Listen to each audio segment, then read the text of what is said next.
Hi, I'm Kristen and this is Scrap Fabric Love, and today I'm talking about quilting rules that I don't follow. Have you ever heard about the quilt police or been told about the right way to do something in your quilting and sewing life? Then this is for you. The truth of the matter is that the quilt police don't actually exist. They can be real people who have told us how to do things one way or another in our sewing life over the years. But they can also be in our heads. It can be something that we think we should do or have to do in order to do something the right way. But the truth of it is, we all get to decide in our sewing rooms what are the rules for us and what is the right way for us. So I'm going to tell you about the rules that I don't follow, not as a prescription for what you should do, but to give you some permission, not that you need it from me, to bend the rules in your own sewing room, to maybe consider the rules that you've been taught maybe 30 years ago or maybe last week and decide whether or not they actually serve you. If they do, keep doing them. And if they don't, you can always change them to suit you. So that's what this video is all about. So just to be clear before I get started, there are no official quilting rules written anywhere.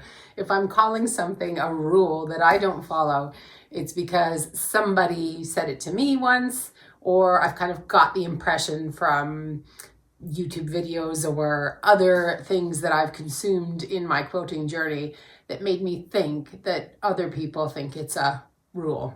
Okay? So the first rule that I don't always follow, often don't follow anyway, is I don't always press or iron my fabric before I start piecing. Folk have commented on this in videos. They ask me if there's a reason why. Does it help with something? No, the reason that I don't always, I do sometimes, so rules don't have to be absolute. The reason that I don't always iron my fabric before I start piecing is because I just want to get to the fun part of the piecing. Some days you're excited to start sewing and you might be happy to do all the steps of the process, but there's other days where maybe you're a bit slow to start and you really just want to get to the fun bit. That's what I'm doing by skipping something like ironing the fabric. Now, I'm not anti-pressing, don't get me wrong. In fact, I really like to press my units after I've joined one thing to another. So once I've got the seam in place there, even if it's 2 unironed pieces of fabric to start with, then I press it. And then the next time I add a seam and so on. That's just what works for me because I get to start with the sewing and I don't have to do the prep work of ironing and pressing ahead of time. Would it turn out crisper and neater if I ironed first? Always? Probably, but I might sew less because I might be like, I can't face pressing all that fabric before I get started, so I won't even bother. Let's go watch a movie. So for me, it's a way of enjoying my sewing more and kind of a time saver? Dunno. Anyway, next rule. The next one, I don't know if it's really a rule that a lot of people say to people, but it's kind of implied a lot of the times, which is that beginners should follow a pattern when they start, a simple pattern at that. I don't know if you've watched this channel before, but I kind of have this philosophy of being a confident beginner. So I started quilting during COVID and I just started playing with stuff. So I found some free block patterns. So it was a pattern on some websites and tried them out. And then when I had a bunch, I put them together and created what I called like a learner's quilt, which I realized later was like a sample quilt. But anyway, at the time I didn't know that term, so I called it a learner's quilt. And part of the fun of playing with fabric and quilting for me is making something that I thought of in my own head. So if a pattern helps to get started and to remove kind of issues of confidence, that's cool. But if it kind of hampers you and makes you feel constricted and like you have to follow step A, step B, step C or whatever, and that's kind of taking some of the joy out of it, then you don't have to. You can just start making your own creations from day dot. So I have more quilting rules to tell you about in a minute, and I've saved the most controversial to last, actually. But before I do that, I want to tell you about today's video sponsor, Skillshare. Skillshare is the largest online community for creatives, which has a whole host of experts delivering classes on things like illustration, design, quilting, other crafts, sewing, and just so much more. This month, Skillshare is championing the idea of creativity as a practice. So in the same way that we might kind of exercise in practice to build our muscles every day. They're talking about the concept of learning something new every day as a way of exercising the creativity in our brain. This is an idea that chimes with me. Part of the reason that I like breaking the quilting rules so much is that it's part of my creative practice to just jump right in and get started. But that doesn't mean that I never stop and take time to learn something new. This month, I'm taking this botanical mixed media embroidery course for beginners. Now, Skillshare does have some cool quilting classes, but this course spoke to me because one, it's a kind of sewing that I don't do all that often. And two, it's kind of playing with the concept of borrowing mediums and materials from other areas of the art world and kind of mixing it all together. And I just feel like that is going to get my creative juices flowing and probably seep into my quilting in one way or another. So if you're feeling like you need to inject a little bit of extra creativity into your quilting, or you're just interested in learning something new, check out the Skillshare link, which is in my video description box. And as a special bonus, the first 500 folk who click that link are going to get their first month free on Skillshare. So go check it out. The next one that I don't follow is pretty much any rule about the best type of batting to use. So kind of heard like folks saying, 80-20 is the best, or cotton's the best, or wool's the best, or new store-bought batting's the best. I have tried all kinds. And I have decided that I prefer to use ones that are reclaimed, maybe kind of alternative batting. So like flannel sheets, sometimes towels, batting scraps, all of that. I have a whole other video about alternatives to store-bought batting, which we all know is really expensive. But yeah, so I don't follow anybody's advice about the best batting to use for A, B, or C project, except maybe if I'm doing like a heat pad or something, or a oven mitt, then I do tend to use Insulbright, but not always. And if you're new to the channel, you might not know this, but I love two things that are very contrary, which is improv sewing, where you don't measure anything and everything just kind of evolves organically, and foundation paper piecing, where you're sewing on lines. It's like sew by number or whatever. And it turns out very precise. So I like those two things. But the rule that I don't follow with my foundation paper piecing is I don't generally cut out my patches to the exact size that it's meant to be for the pattern. Whether it's my pattern or somebody else's, I usually either, if I'm gonna pre-cut, fudge it and make it bigger so that I never get cut short with a seam that doesn't quite stretch to the next one, or I don't cut it all and I just take a great big piece of fabric and I sew on that FPP line, press it, and then I cut my 1/4 inch. And people have seen it on the videos and commented that I'm making work for myself, that I'm making it difficult for myself, but I don't agree. For me, it's the same as the ironing idea. If I don't feel like pre-cutting the fabric and that's going to stop me from making the block tonight, then I'm not going to cut it. I am just going to go ahead and sew it with some great big fat 1/4 or whatever hanging off my piece of paper. And that's easier for me, not harder. But I totally get that for other folk, pre-cutting it makes the whole thing run smoother, and you can't understand why I would ever want to do it differently. And that's fine. We can do it differently. There's no reason why we can't. We have our own sewing rooms, our own processes. So next one is one I think we all know isn't always a rule, or that people have different takes on the rule. Yeah? Which is pre-washing the fabrics. So some people always pre-wash their fabrics. Some people never do. That's me. I never do. Again, it's the same as most of the rules I don't follow. If it's a step of prep that would get in the way of me getting to the part that I actually enjoy, I'm probably going to skip it. I'm trying to think of any instance where I did pre-wash them. Occasionally I might have pre-washed some secondhand fabric if it had a strange smell on it, but usually I don't, because I know I'm going to wash the quilt before I gift it to somebody or before I use it, so I just don't. What I do instead is include far too many color catchers in my first wash. If it's got red in it, 8. If it doesn't have red in it, 3 or 4, which is probably a bit excessive, but that's my kind of counterbalance to not pre-washing my fabric. Another quilting rule that I don't follow is that I don't calculate and figure out how much fabric I need for a particular quilt and then go out and buy the fabric and then use that fabric to make the quilt. I have nothing like that kind of process. I buy other people's scraps, leftover remnants, that kind of fabric. And when I want to make a quilt, I kind of eyeball whether I've got enough. And if I don't have enough halfway through, I'll sub out some other fabric or change up the pattern to make it work with what I do have. So I would never be the person on the Facebook group going, I need to match this much of this fabric to make this work. I would just work with what I've got in my stash. Is my stash too big?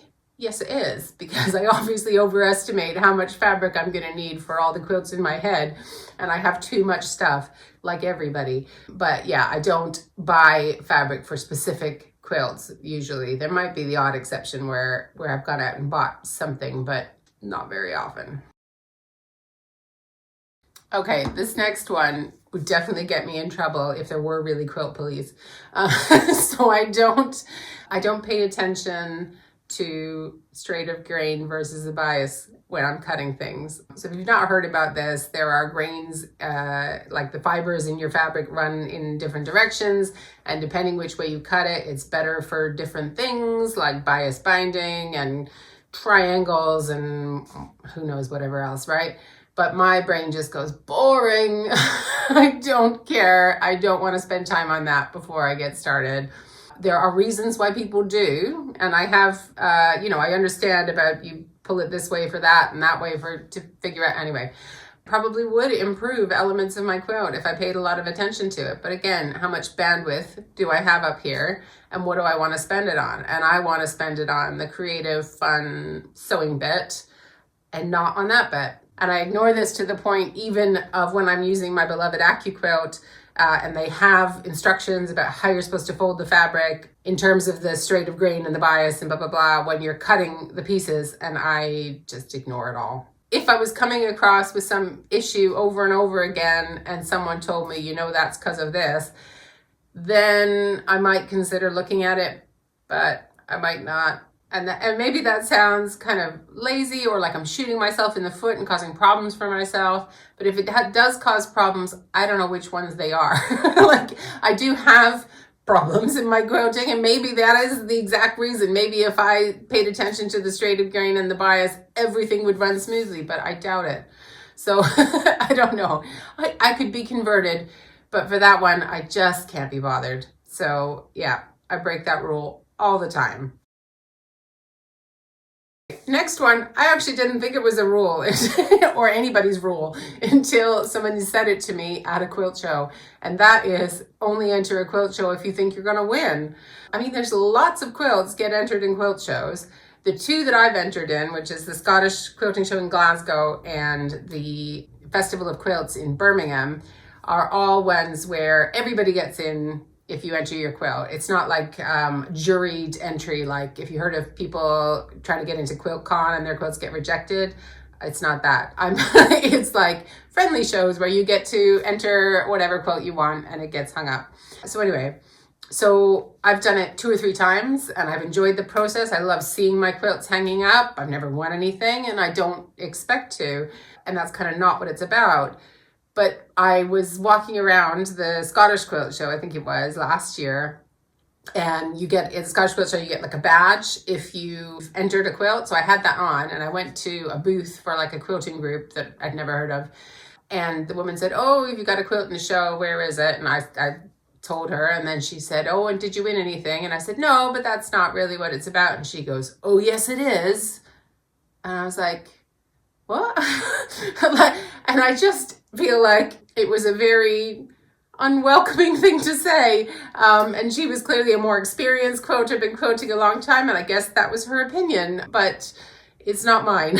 And so I'm going to keep entering my quilts in the shows, even if I'm never going to win, because it's fun to just be part of that experience where you see other people's quilts hanging next to yours, you get a great photo of your quilt, and you just feel like part of a community. I mean, most of the people who enter quilt shows don't win, right? So it can't be all about winning, right?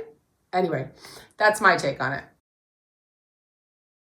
The other rule that I don't follow is I don't pre-cut my scraps to specific sizes. So lots of folk follow processes that make it easier for them to sew, which is if they have a scrap of fabric, they cut it down into a size that works for them for the patterns they like to make. So like 2.5-inch squares or some other size, I don't know, or strips or things like that. And I can see the logic of that, because that means that when you go to do your next pattern, you don't have to do the cutting. So that's some of the prep that I don't like. So you would think I would like this idea, but I don't, because I don't like limiting the possibilities of my fabric. So I don't know if I'm going to want to use it for a pattern that needs a 2.5-inch square or a strip or an applique, and maybe the funny size that it is and shape from the thing I cut last time would work for something that I'm cutting in a wavy line or in a circle, you know?